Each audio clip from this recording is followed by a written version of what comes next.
All right, let's look at these. So what is the predicted IQ for all of the students according to Counselor 1? 103. Perfect. What about for Counselor 2? What'd you get for Adam for Counselor 2? 86.1 for Bernard? 95.7. Christy? 103.7. Deja? 111.7. And Eldon? 118.1. Awesome. All right, so counselor number 1, new guy, he's like, I'm just going to average it all. Counselor number 2 has a more formulaic approach. He's also got a little bit more experience, and he believes that there is a relationship between a student's GPA and their IQ. Counselor 3 pulled the 5 students out of class and actually asked them and was able to match them up. So now we know which IQ goes with which student. So overall, who made the better predictions? Probably Counselor 2. We're going to prove it numerically and statistically. So what I want to do is I want to find the error. It's the same thing as our residual, actual minus predicted, for each of these students for Counselors 1 and 2. So like right here, Counselor number 1 predicted that he would have an IQ of 103, actual IQ of 85. So I do 85 minus 103. We get our residual, our error of negative 18. You take negative 18 and square it, you get 324. I want you guys to fill in the rest of this table. And then this row right here, these squared errors, I want you to add all those up for this bottom box right here.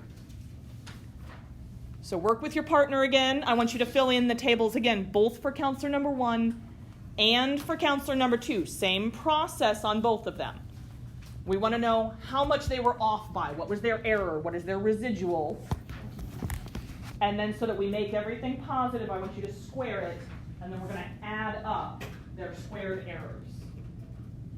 If you guys have any questions about how to do that, let me know, but we'll take about 5 minutes and fill in those 2 tables. So this is on the next page. You got to flip the page over.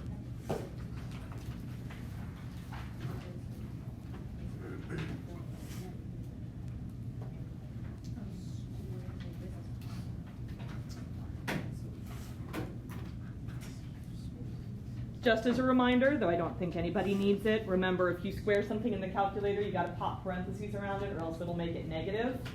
If you forget to pop the parentheses around it when you square it in the calculator, just drop the negative sign and write down the positive answer. It's not going to give you the wrong value, but it will give you the wrong sign if you don't pop the parentheses on there.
So again, I'd recommend splitting it up with a partner and then copying off of them. If you want to do it on your own, that's fine. Just looking to save some time.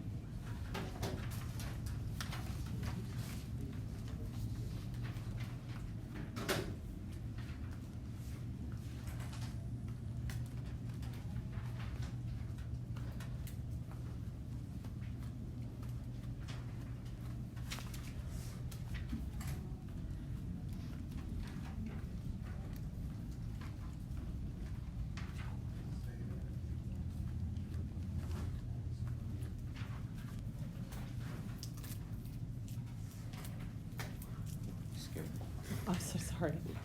There's like a piece of wadded up colored on tape on the table. So Yeah, the ones with pencil shavings too. Yeah. Second period had a test today, so that was probably part of it. They were nervous. Yeah. There's certain classes that I can always tell whether I was in the room or not if they had a test that day, because there's like eraser shavings and pencil shavings everywhere.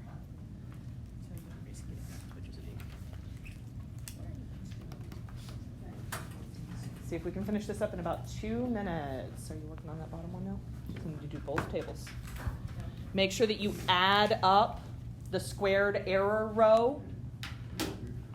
So we want the sum of the squared errors as well. So you're going to add the squared errors for each of these 5 students and pop it in this box right here. You want to do that for both of the counselors.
Let's look at these and compare yours against mine.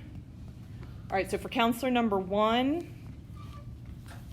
you should have gotten squared errors of 324. We talked about that one at the beginning. 64, 49, 4, and 289 for a total sum of the squared errors of 730. Does that seem about right? Okay. If yours is off from mine, just go in and correct those values.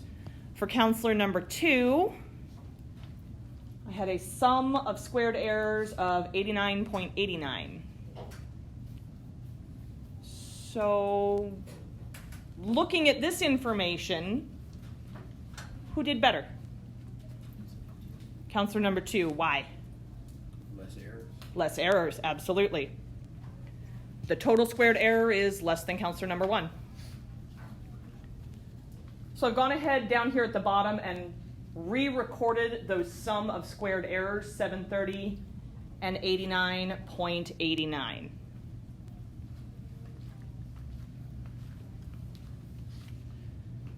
I want to try to determine the percentage improvement that counselor 2 had over counselor number 1. So what percent better guesser was counselor number 2? So the way I'm going to go about doing that is by taking the sum of the squared errors for counselor number 1. I'm going to subtract the sum of the squared errors for counselor number 2. And then I'm going to divide by the sum of the squared errors for counselor number 1. So I want you guys to do that very quickly right here. So again, we're using the 730 and the 89.89. I want to do counselor number 1's sum of squared errors minus counselor number 2's divided by counselor number 1, because we're trying to figure out, again, the percentage improvement that counselor 2 had over counselor number 1.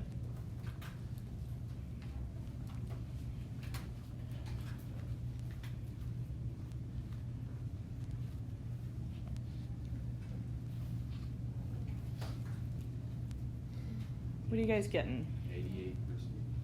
Very close. Let's take it out to 8 point.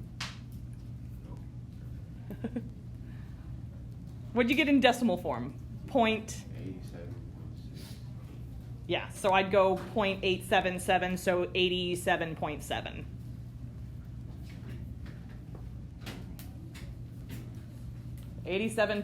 %. That was the percent improvement that happened when counselor number 2 used their regression equation versus just the overall average. What's another word for average? Mean. So counselor number 1 used the mean.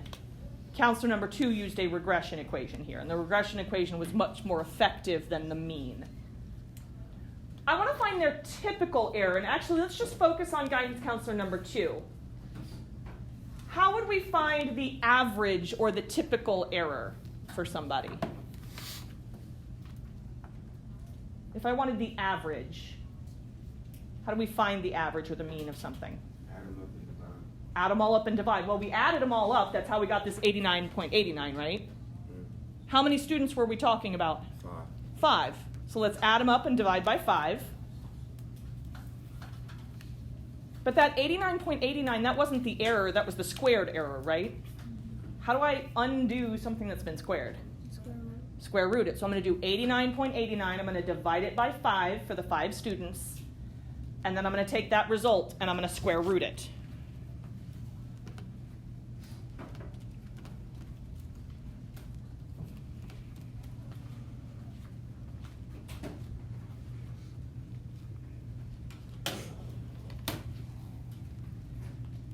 What are you guys coming out with when you do that? 4.24. 4.24. Yes. Beautiful. All right. I want you to run one more statistical analysis for me. Do you guys remember how to make the calculator find r and r squared? That's the one where after you put the values in the 2 lists, these are the values that I want you to put in your 2 lists. GPA would go in list 1. Actual IQ would go in list 2. And then you do stat, calc. We're going to do linear regression. That's the A plus BX. That's usually option number 8. It'll give us r and r squared.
Once you have your r and r squared, give me a quick thumbs up so that I know you've gotten that far, because I don't want to go too fast. Awesome. Okay.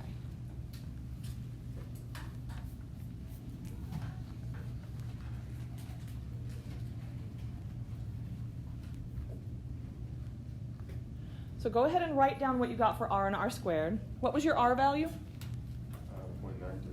0.936. What about r squared? 0.8768, so 0.877 if we round to 3, right? Anything you notice about either one of those numbers in the work that we just did up above? 87.7%. Yeah, that is exactly the same as our percentage improvement, right? That's not an accident. Also, FYI, in case you guys hadn't made this connection yet, sometimes in statistical output they'll only give us r squared.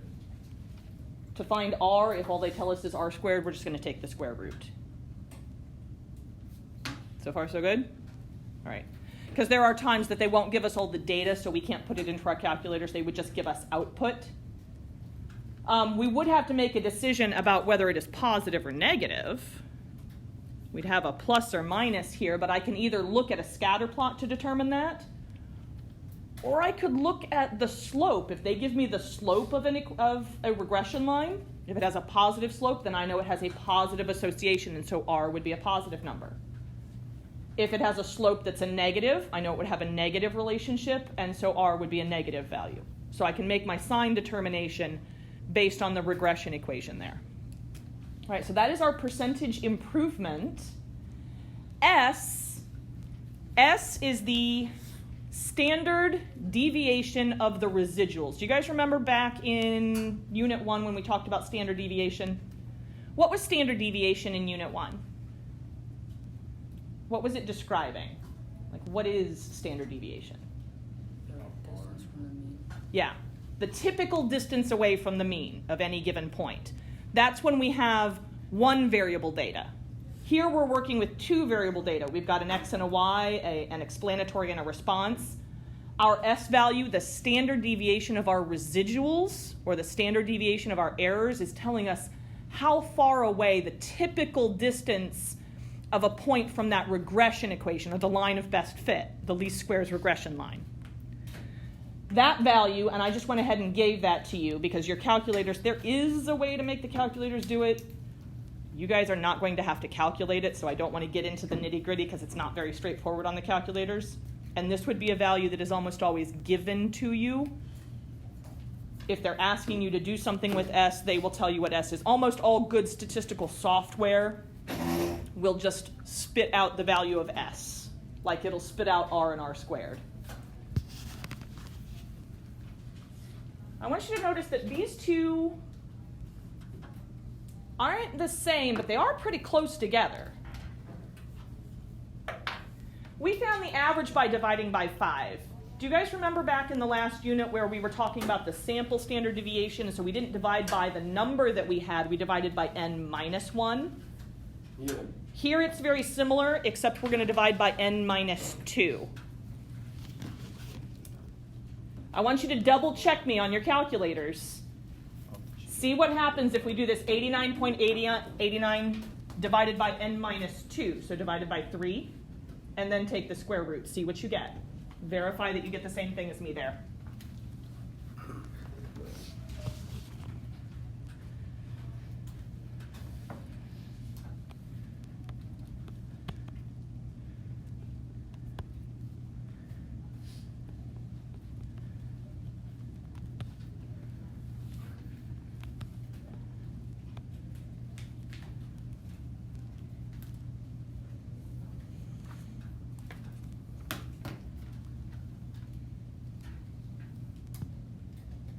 You guys get the same thing? When you divide by 3 and then square root? Yeah. So what's going on in the background in any software that is calculating a value for S? They're going to do it exactly like what we did right here, but they're going to divide by n minus 2 and then square root it. And again, finding S on the calculator, we're not really going to have to do that. Everything that I've read everywhere says that they do not ever expect you to calculate this by hand. They do want you to interpret it, though. So I want to talk about our interpretation for R squared and for S. S is our standard deviation of the residuals. And this is telling me that the actual, in this case, it would be the actual IQ, because that's my Y value, my output. My actual IQ is typically about 5.473 points away from the predicted amount using that regression equation, which is what Counselor 2 used. For our R squared, which is what we found here, we said that was the percentage improvement. What that's saying is that about 87.7% of any of the variability that we see in the actual IQ is accounted for because of the relationship that that least squares regression line is showing me with the GPA. If you guys turn to the next page, we're on page 13 now. These are our two big ideas for today, our two big takeaways, S and R squared. S, again, is the standard deviation of the residuals. And so the way we will interpret a value of S that is given to us, the actual whatever my y context is typically about s units away from the number predicted by the least squares regression line. It is okay to use LSRL when you are writing about the least squares regression line. That is common enough when we're talking about statistics. That abbreviation is common enough that you are okay to reference it that way. R squared is called our coefficient of determination. So R tells me the strength of the relationship. R squared tells me the percentage of the variability that is accounted for because of the least squares regression line. So we're always going to see some variability in our data. The higher that percentage is, it's telling me, oh, any differences that I see in the y values, that is because of this relationship that it has with my other variable. The least squares regression line is telling me about that relationship. The lower the percentage, the weaker the relationship, the less I can explain differences in output because of the relationship.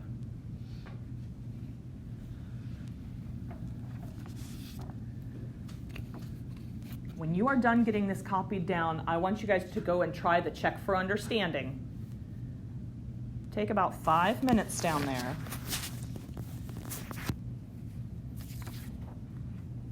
And see what you can do now applying these two skills. So I want you to write the least squares regression equation. I will give you the value for S for part B. But I do want you to calculate R squared and interpret it as well there.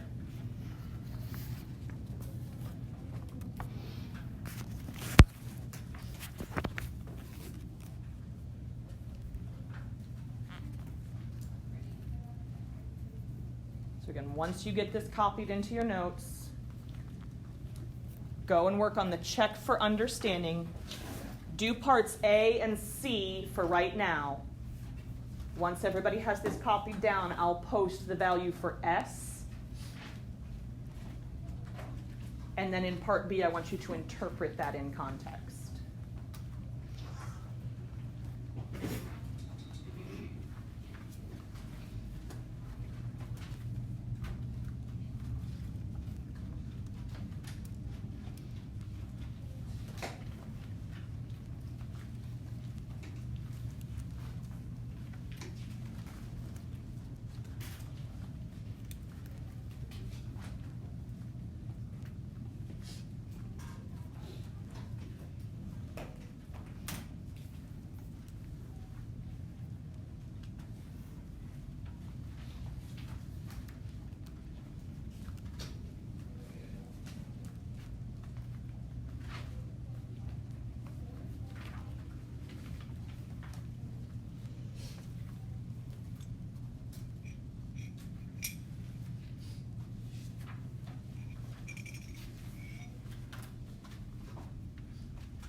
Value for S is up on the screen that you'll need for part B.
calculator to find the least squares regression equation for this data.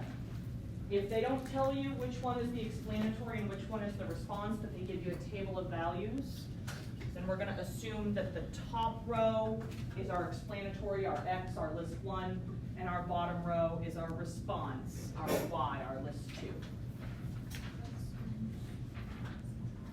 That's your least squares regression line. So you're going to use the calculator and you're going to use that linear regression.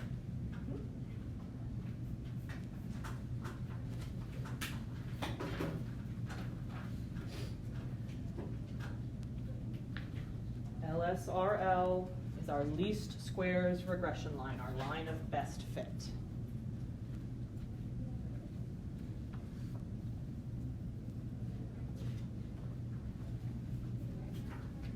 I'll give you guys a couple minutes yet to finish finding your regression equation. Remember, you want to write the whole equation out and you want it to have context. So you want the Y value, like have it in context, write out what it is. If you have just Y hat somewhere off to the side, you would need to say Y equals and then give us the context there. X equals and give us the context there.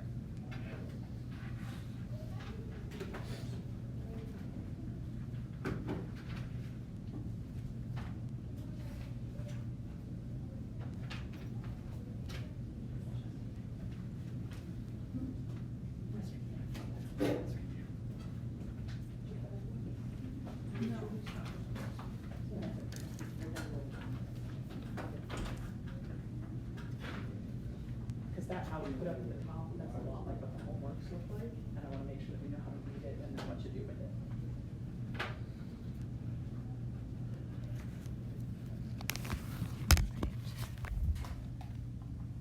Take about another minute to finish up the check. Make sure you're writing down your interpretations for B and C.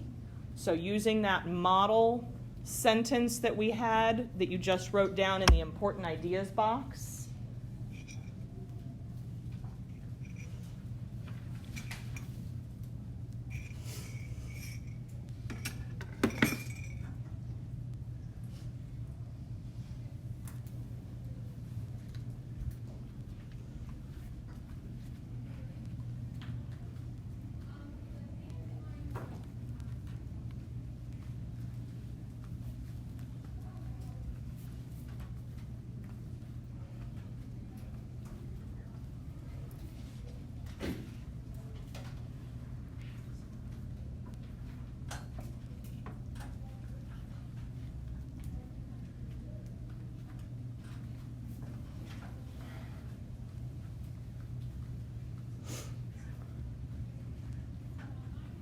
All right.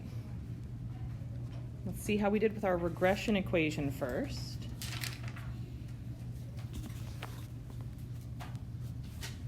Least squares regression line, LSRL.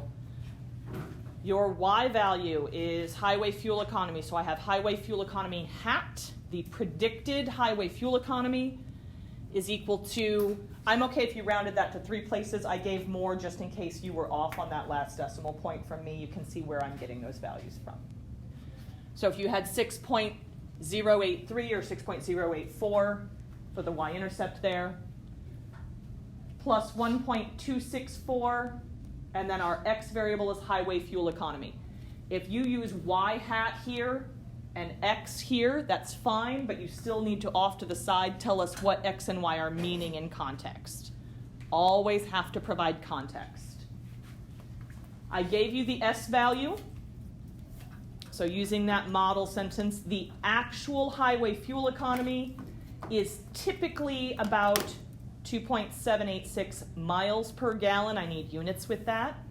Away from the highway fuel economy predicted by the least squares regression line. R squared, you should have gotten 0.841. And so again, using that model sentence from earlier, about 84.1% of the variability in highway fuel economy, there's my Y context, is accounted for by the least squares regression line, or by my regression equation.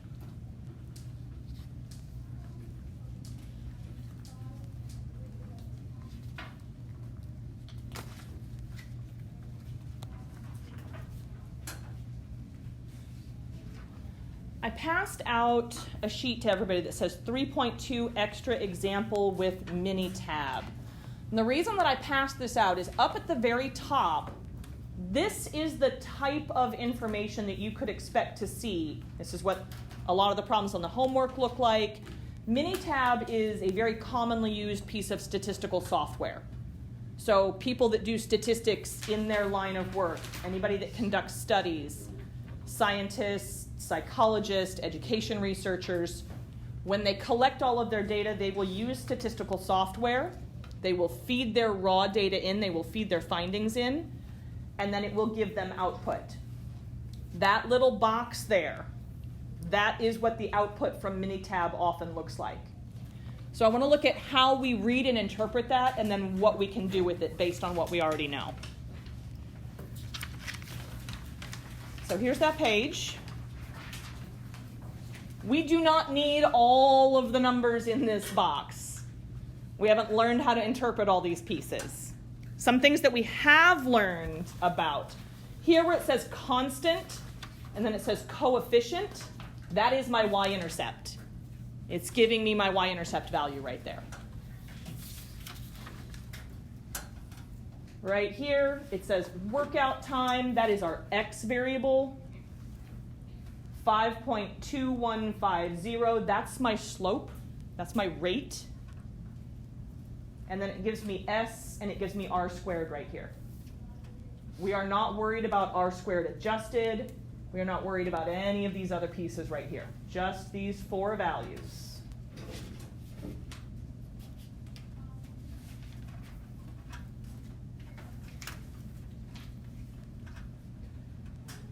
How do I find R again if they give me R squared? Square root it. Is the slope a positive or a negative? Positive. And so from that information, I know that R would be a positive 0.994. If the slope was a negative, then it would be a negative, whatever the square root is. I determine the sign on R based solely on the sign of the slope when that's what I have to work with. Because that graph over there is not showing me a scatter plot of the data. The graph is showing me a scatter plot of what? The residuals.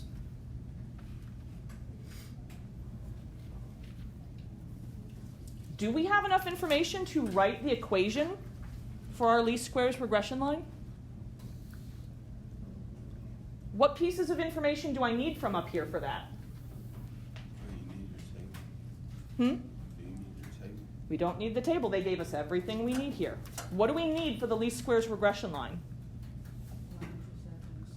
Yep, we need our y-intercept, that's our a value, and we need our slope, that's our b value.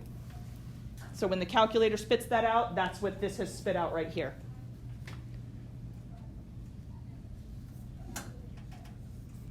X is our workout time, y is our floors. I knew that X was the workout time because if you look down here on the x-axis, it's labeled here.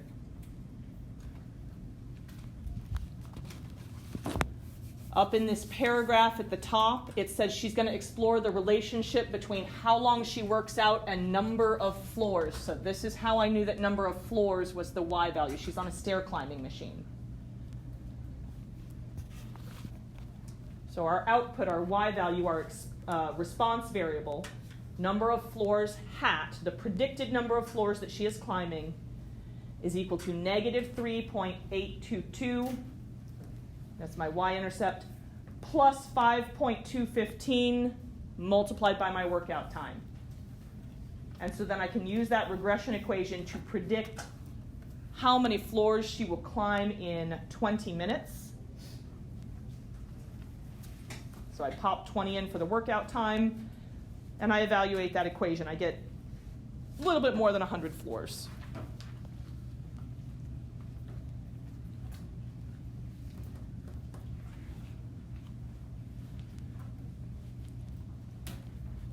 Do you guys think that prediction is an overestimate or an underestimate of what she actually did?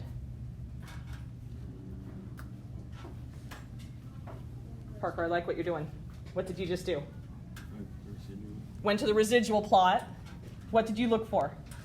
20 20 minutes workout time. What do you notice about that point? It's up above, right?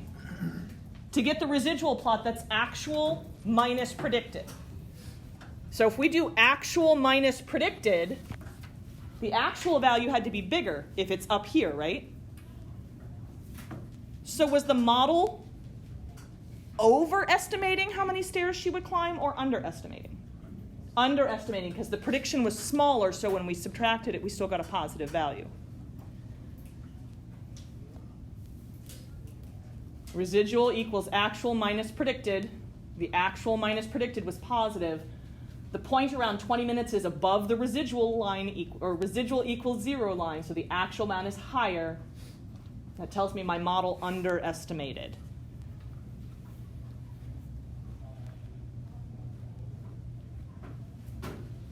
What was the slope here again?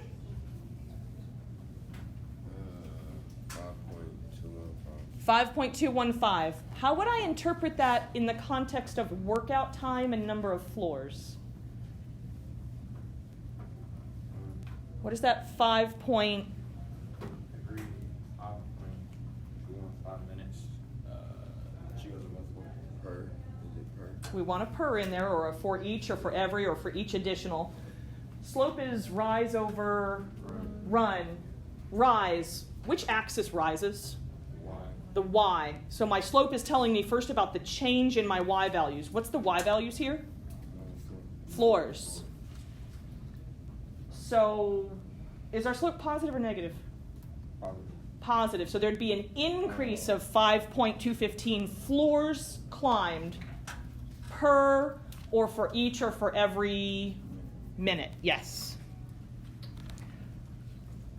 It's an increase of 5.215 floors for each additional minute Dion works out. Or you could say for each additional minute, the model predicts she climbs 5.215 more floors.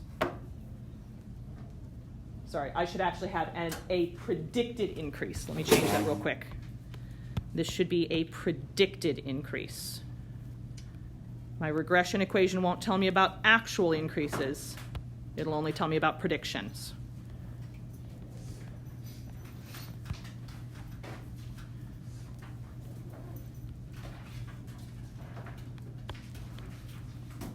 All right, we're very close to the bell, so I'm going to stop us here for right now. We will finish up the rest of this page on Monday, and then we'll also go back to your packet. This page will be very, very, very helpful on the homework. Homework's not due until Tuesday. I would highly recommend getting started on it over the weekend so that on Monday, if you have any questions, you can bring those to class with you and we can talk about them as we go over this. I hope you guys have a fantastic weekend. Enjoy the weather. It looks like it's going to be gorgeous, and get some rest.